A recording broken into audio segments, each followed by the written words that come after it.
Welcome, Mindcraft listeners.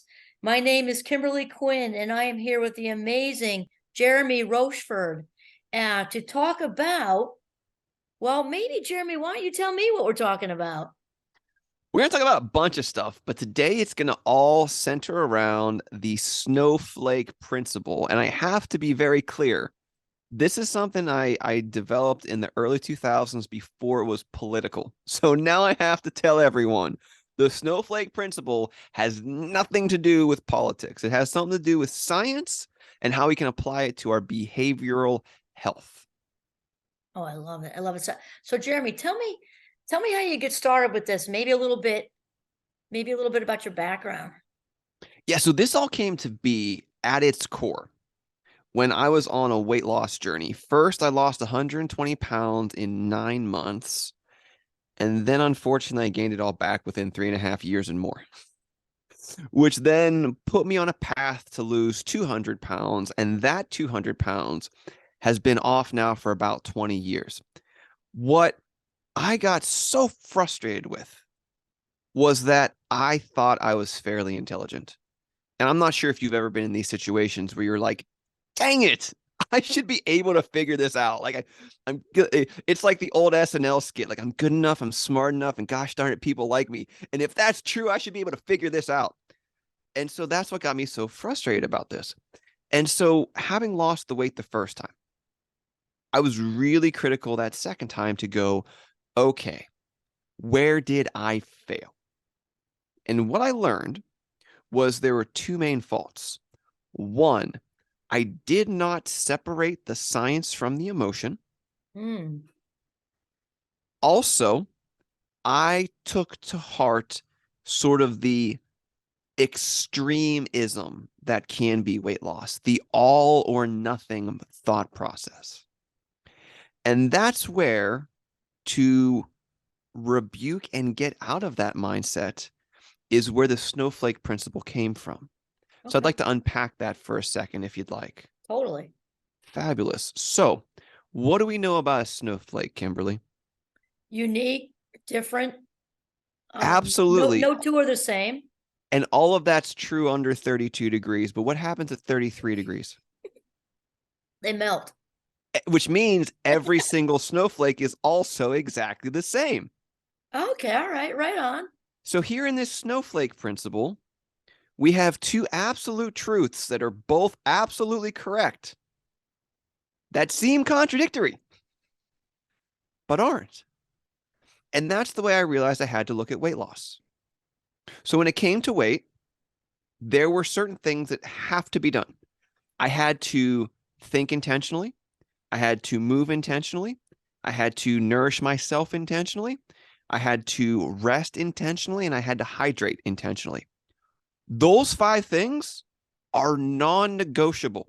You, me, someone in Australia, if we want to lose weight, we all have to do those things.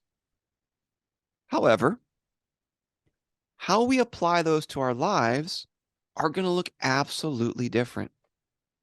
The way Kimberly would lose weight is differently than the way that Jeremy would lose weight. Because what you're going to think about that's intentionally motivating to you is going to be different than me. But we both, if we want to reach our goal, have to be intentional about it. Totally. Taking that into the food side of things. So many of us don't even think about what we eat.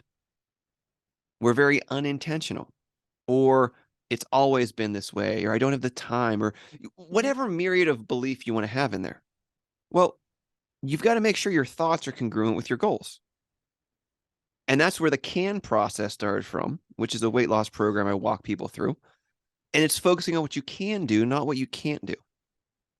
Because we can do so much more than we believe, but we have to be intentional about it. But that also filters into the movement side of things. No one's asking you to do CrossFit. And if someone is and you don't want to do it, go back to the 80s. Just say no. Right?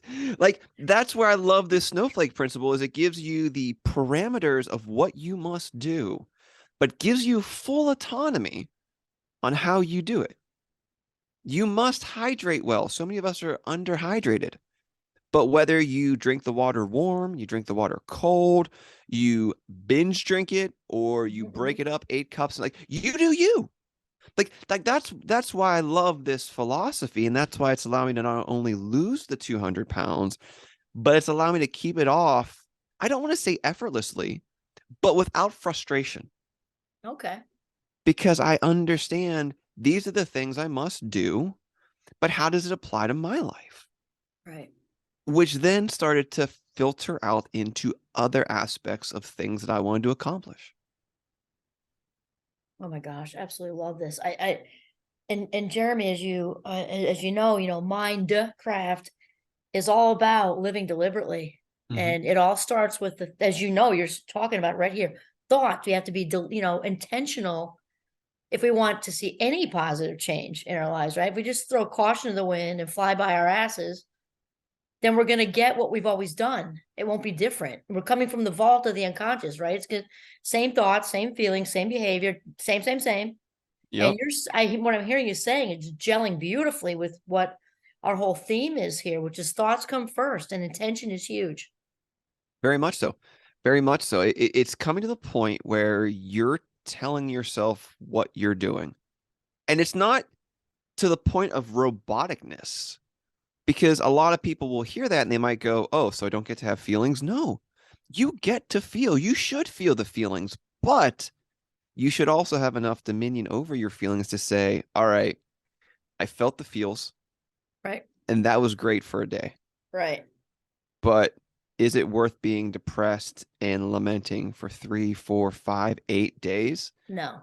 And that's where, and I tell my kids this, and I tell my clients this, like, it's always okay to not be okay, but it's not okay to stay there. Right. Because when you really think about it, there's way more to be grateful for than there is to lament. But society seldom gives us that message, because the whole point of marketing is to sell us this lie that what we have is not enough. I love that. Jeremy, I love that. You're singing my tune because I agree with you that there's a disease of wanting in our society. It's just constantly pushing the envelope instead of, I'm thinking of the scene in Harry Potter. I don't know if you're an HP fan, but when he's in front of that mirror Yeah. and Dumbledore comes behind him and says, like the happy, I forget how he said, but the happiest person is one who can sit in front of that mirror and only see themselves exactly as they are without all this other, without all this push from just what you're saying. Well, very much so. And that's one of the things whenever we talk about the weight loss program I offer, I call it body positive weight loss, Nice. because I learned through many failures, you cannot hate yourself thin. Now, Love that. what that doesn't mean is self-love yourself to the grave. When I was doing my TED Talk, they asked us to find other TED Talks that we agreed with or disagreed with. The goal was to refer to them so that both would boost views. I disagree with this. Well, great. You're going to go find it and look at it. I agree with this. Great. You're going to go find it and look at it. Unfortunately, because of the content in mind, I didn't have enough time to actually put that in there. Right. But it put me down this path because it was for a body positivity advocate. And her whole concept was, who says I can't be beautiful? And she was 100 pounds overweight, mid 20s.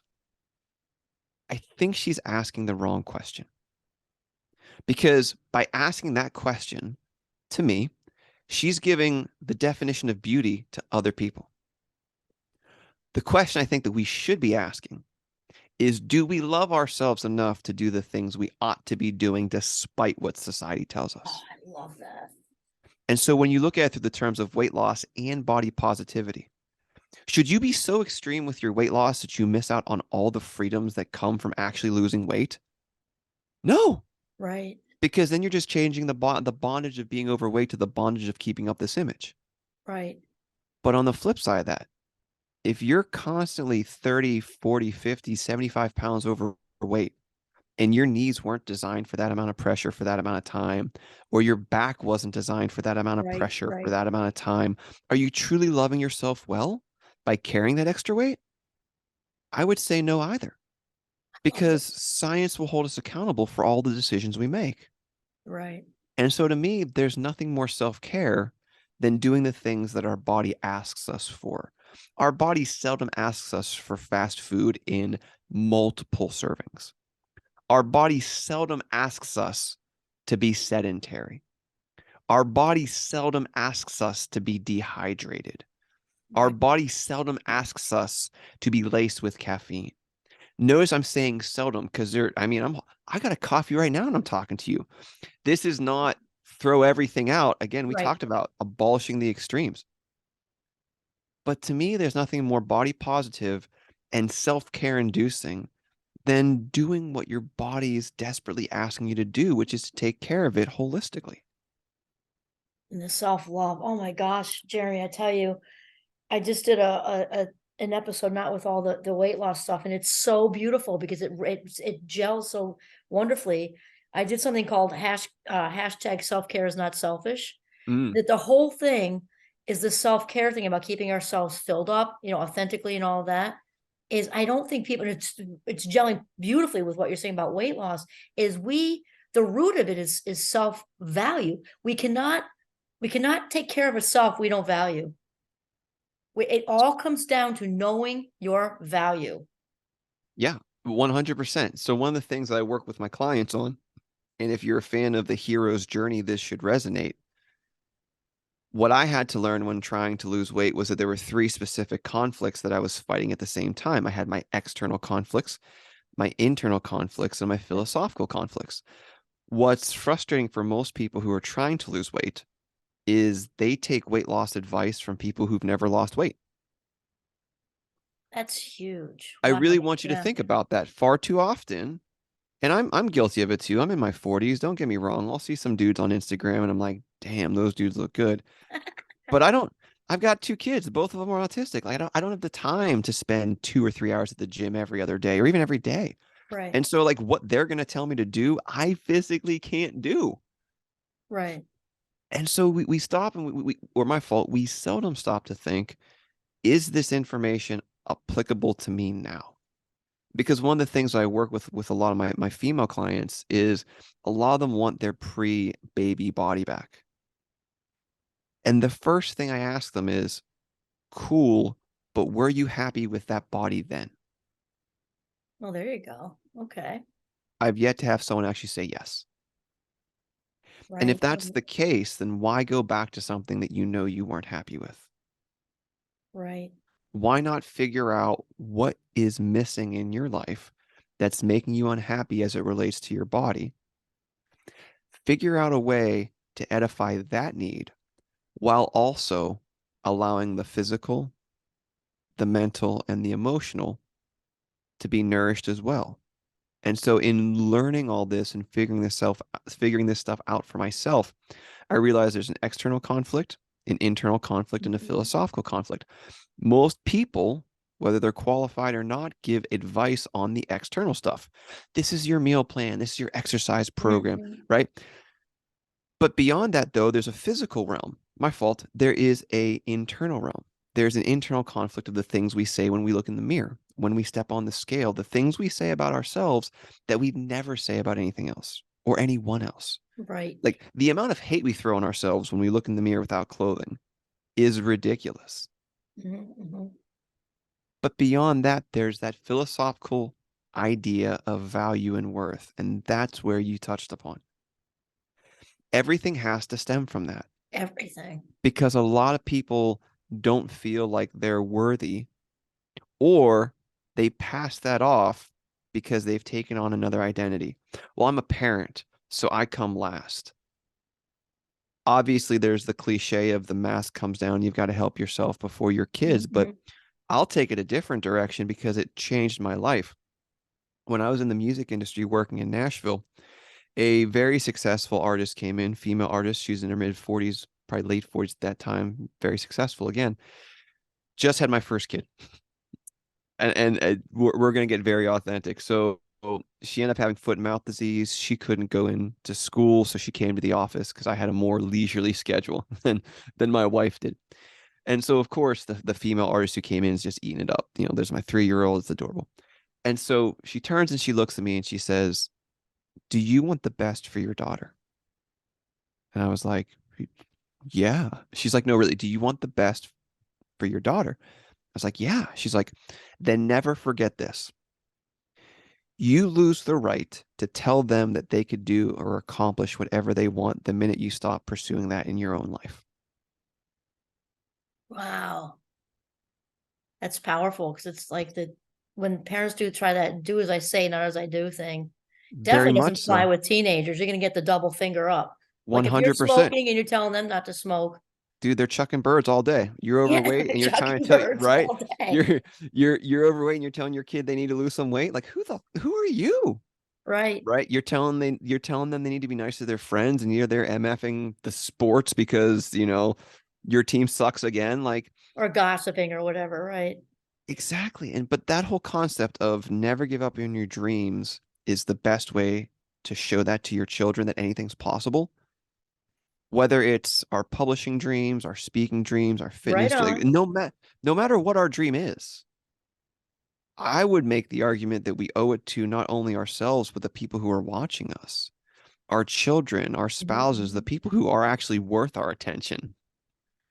They earn the benefit when we do what's best for us, Oh, not in a selfish 100%. way, Right, right, right.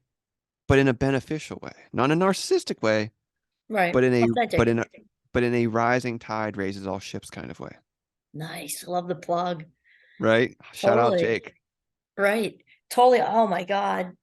Actually, in our group is wonderfully authentic. I was loving what everything you've said, Jeremy. And I was thinking about, the whole mind body thing. It's often been said, right, that if you want to know what's going on with the mind, ask the body, Mm, because yeah. I love how you're like, we hear mind body connection. It's kind of like buzzwordy now, but you brought depth to it because it really is true. I like how you said the body seldom asks us to do anything, it just kind of we take it for granted. I definitely do. I'm guilty of that.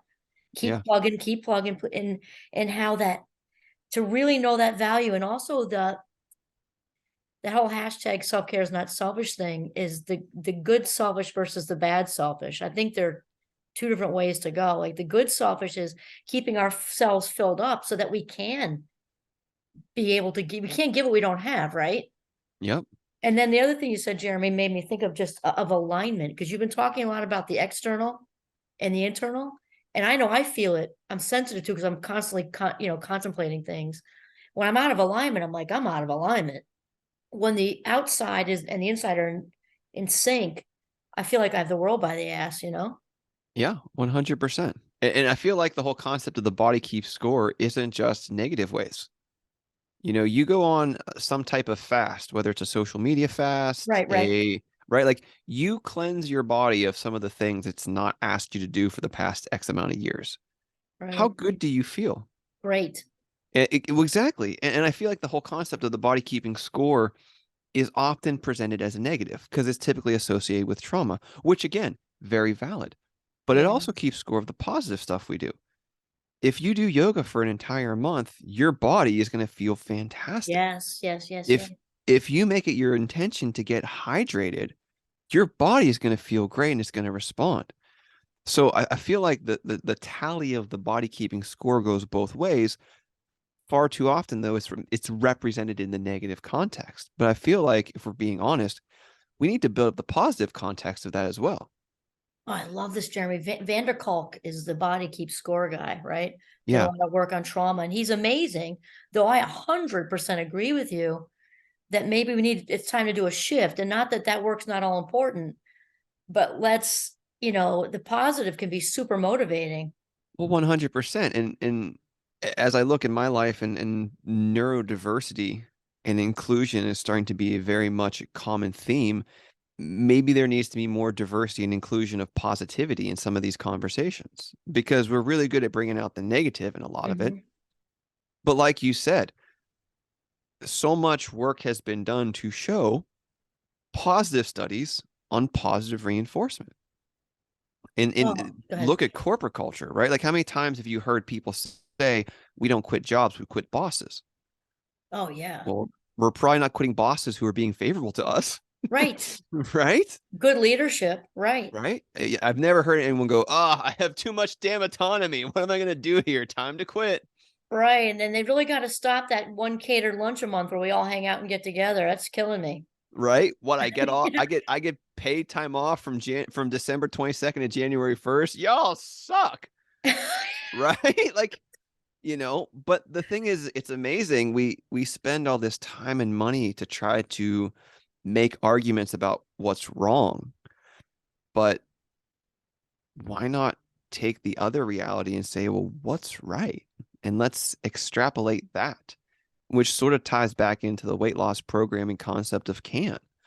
That's Right, why I, right. I wanted to build a program based around what you can do, because we are so much capable. We are so much more capable than A, we give ourselves credit for, and then B, we honestly allow ourselves to experience. Oh, totally. I'm thinking also too, Jeremy, speaking of the rising tide raises all ships, right? Because Jake posted something, I think it was yesterday, based on James Clear's Atomic Habits Love that when dude. I Love, know, love right? both dudes. I love Jake and I love James. Right, right, right. So like that whole thing, if you, I don't know if you saw that on Instagram, but that whole thing where we often have these goals that are maybe too high, we need some steps, like keep the goal, but let's have a staircase. Hmm. And also we often give up before the results have a chance. And that whole thing about, and James could, I'm kind of paraphrasing a little bit, but when we do just, isn't it like 1% more or something? It's like small. Yeah, so it's an image where it's the mathematics is 0 times 0 equals Right, right, 0. right. But then right underneath it is 0 times 0.01 It's like 37 equals or something. Yeah, 37.4. So, and the whole concept is to show like even an nth degree of effort get you via somewhere. compound interest gets you 37% further than had you literally done nothing. Right. So if you look at it in the weight loss thing, Oh yeah. it's because I think in life in general, right? Weight loss is one fill in the blank, but if it's I want to stop this or start that, and it can seem like Mount Everest, and but when you look at it that way, that actually when I read his book, that really helped me. Like if you're trying to get on the bike again, or that's often a tough uphill thing when you haven't done whatever for a while, or Yeah, you've been doing whatever for a while. Either way, very much so. Yeah. that gave me like it gave me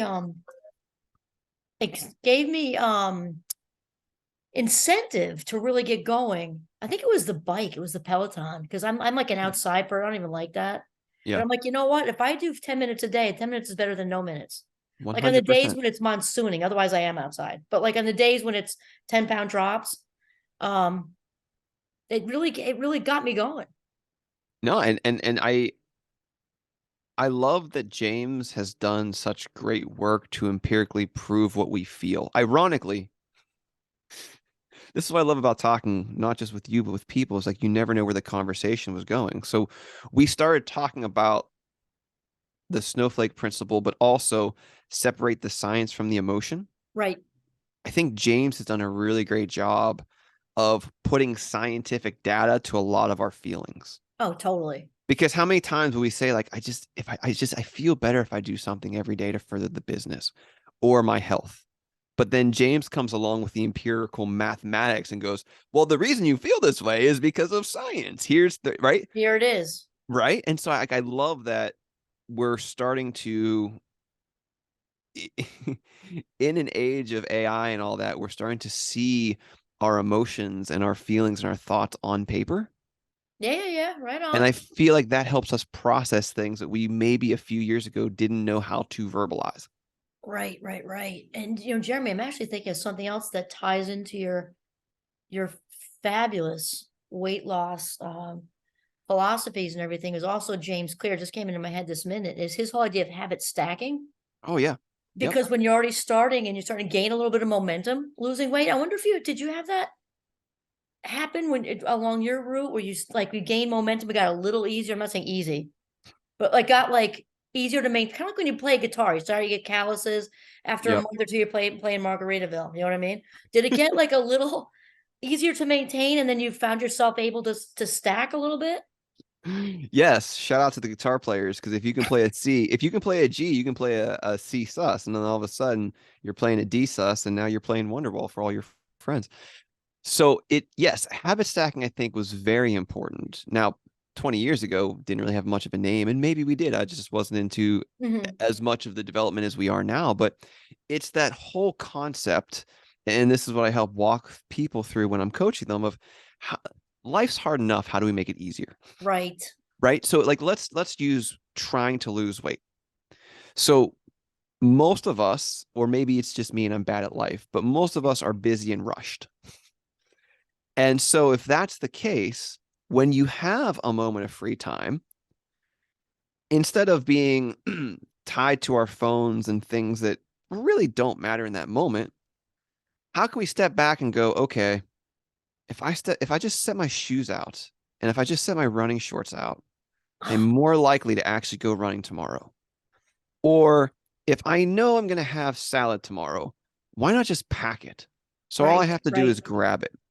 Because for me, the two biggest fallacies that I had to, as well as coach a lot of people through, is the fallacy that weight loss takes too much money and you don't have enough time.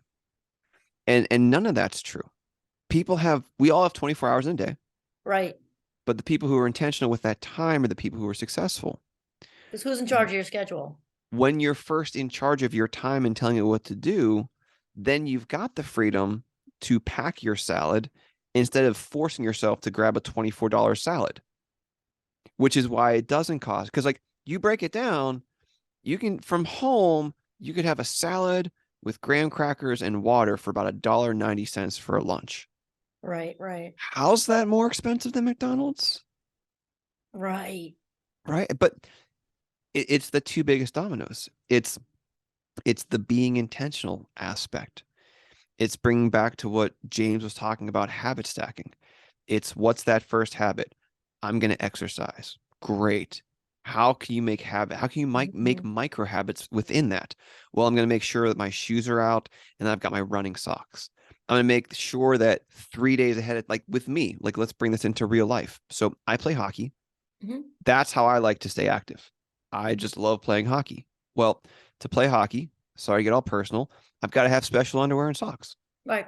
Well, if I don't have 2 or 3 games clean in advance, I put myself in a situation where if it's game day and I'm like, I don't have anything clean, what do I do? Right. Like, Right. 100%. right? Same thing with other forms of exercise. Like when I ran, I had these very tight shirts because when you lose 200 pounds, you got some jiggle going on. Mhm. Mhm. So I had to have some compression. If my 2 compression shirts weren't washed, then I have a really easy example to go, nope, can't do Right. it. But the micro habits I developed was, all right, exercise done. Let's get it in the wash. Same thing with food, right? The meal, like I'll plan out my meals, but then I'll also, when I'm eating out, I'll realize like this is probably a 3 portion meal. So as soon as it comes, I'll be like, hey, this is fantastic. Can I have a box? Because I know Oh, off okay. the top, half that portion is going to go for tomorrow, which another life hack, I just turned one meal And into 2 meals. it's 100% A cheaper. 100% cheaper. And this is these are the kind of the patterns I help people deconstruct when they're like, Jeremy, I've tried everything, nothing works, it's so Right. expensive, I don't have time. And it's like, well, you may feel that way, but you've also probably not worked with someone who's done what I've done. So let me show you sort of the secrets Right. and the behind the scene things that people on Instagram and TikTok try to tell you about, but don't actually know. Right. And so to your point, yeah, not just being in a place of habit stacking, but creatively habit stacking so that you make your time work for you rather than against you so that you can accomplish that 37% greater. It comes down to intention again, right? One Because hundred we're percent. making decisions one way or the other. So either they're active and in our favor or passive and not so much. Expensive, fattening, the rest. And I loved how you tapped into the 20-second rule. I'm a huge fan. I don't know if you've read Sean Akers' Happiness Advantage. No, but it sounds Oh my intriguing. God. He does it. He actually uses your example, Jeremy, about Wow. when he was doing this himself with it was running too, with the running Mm. sneakers and the shorts, because apparently it's been researched, it's been proven that that's the window where Oh, if it goes like the 30 seconds, we're like, forget it. Whether it's in a good way or a bad way, like getting out the door to run. So my example, which is also health related, mental health related, is I've been writing in gratitude journals for years. And I have mm. my gratitude, this is the 20-second rule times two. I have it on my windowsill. I do it every single day. I am grateful for 3 things. and I have to, it's on my windowsill. I have to walk out of the bedroom. I have to walk by it. Hmm. So there it is. And I have a pen stuck in it. So that's the other thing, the habit stacker, right? Yeah. Because what happens if you go look for a pen? You can't find, you're digging in a drawer, you're tired. Oh, tomorrow, mañana, right? But it's on the Right. windowsill with the pen. And I can't tell you the last time I missed a day of that. So if you Mhm. transfer it to the weight loss thing and the exercise thing and the packing of meals, Yeah. we have a daughter who's really good with that because she teaches third grade and there is no time. Yeah. She Yep. gets up at 5 in the morning, like there's no extra. People I don't think realize when you're that intentional, how easy you've just primed your day, which is tomorrow, right? To Yep. be really good. Like you've set your day up to be, and you also saved a ton of life minutes because you're not scrambling around and you made it cheaper. Well, and you made those quality of life minutes better because you're not stressing, you're not Right. anxious. It's no, it's one of the things that we talk about within the program is like not just time management, but attention management. Right, And it's right, it's right. it's it's interesting because it's one of the biggest secrets in the weight loss game, but it's not thought about because, and I don't know what your life has looked like, but no one's ever come to me and said, Jeremy, I want to look so sexy in my time management this summer. Like who, no one does that. But, but it's the, it's those little secrets of if you can control your calendar, if you can control your day, Mm-hmm. and if you're willing to, and I say that because there are some people I don't work with who they're just not compatible. Like they're just not there yet. The people who want to say, yeah, but I know they're not really ready. Because to me, there's an art to weight loss and there's a science to weight loss. 100%. That's where I think is missing from a lot of this weight loss programming is the art. We have science in droves, but Right. and this is to me Art. what makes the snowflake principle so powerful because what it does is it deliberately brings the art of weight loss to Mm-hmm. the forefront. It acknowledges that we're all different, but we have to do similar things. Mm-hmm. But the art is how do we make that apply to you? Mm-hmm. If you're not a morning person, don't do this in the morning. If you hate salmon, don't eat salmon. If you've got bad knees and a bad back like me, don't do CrossFit. However, though, if you're someone like our friend Jake, who's got a little bit younger knees on him and loves hiking, then God bless you. Go do it. That's not going to work for me, but you know what? It doesn't have to work for me to Right. work for you. And so You to have to work, want to do it, right, Jeremy? Like if you're not a gym rat, your willpower's only going to last so long. Is that what you're saying? no, what I'm saying is there's an art to applying all that we're talking about. Right. But if you're not open to acknowledge that it's possible, then it's never going to be possible. Right, right, right, right, right. The point was saying that there are some people, and I doubt that any of them are listening to this because the people who listen to this are all fantastic and they're all go-getters. That's why they're listening to this. Right, But exactly. I'm sure every single one of them has that person in their life Right, who's that negative Nancy. right, right, right.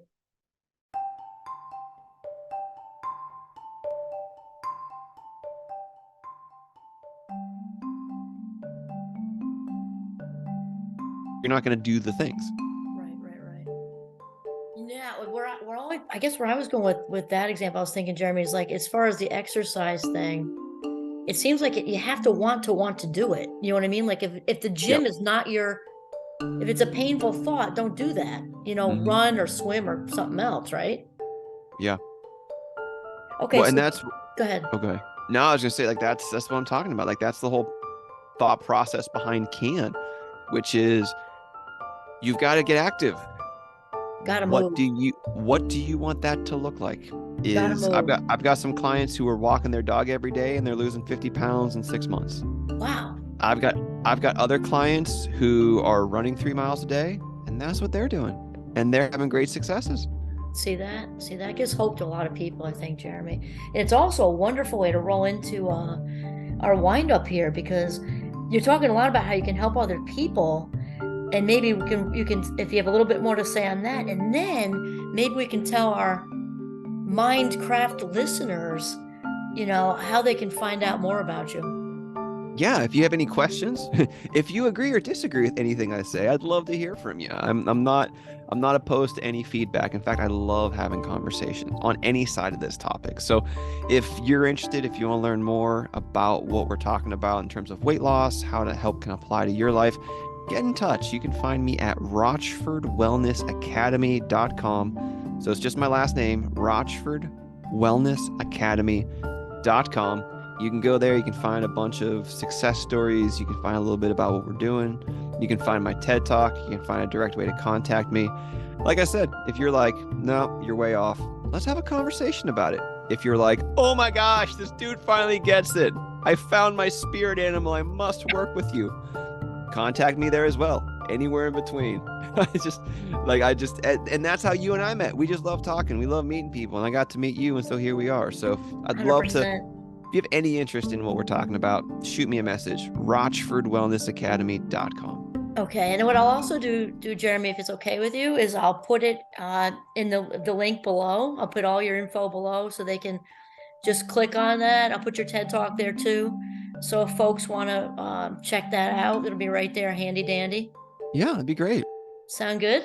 Sounds fantastic. Thank All you so much right. for having me. Absolutely. Thank you so much, Jeremy. I know I definitely got a bunch of nuggets from you, kind of carrying over from our conversations when we were in Orlando. And I'm just really looking forward to having another one. So thanks Can't wait. again.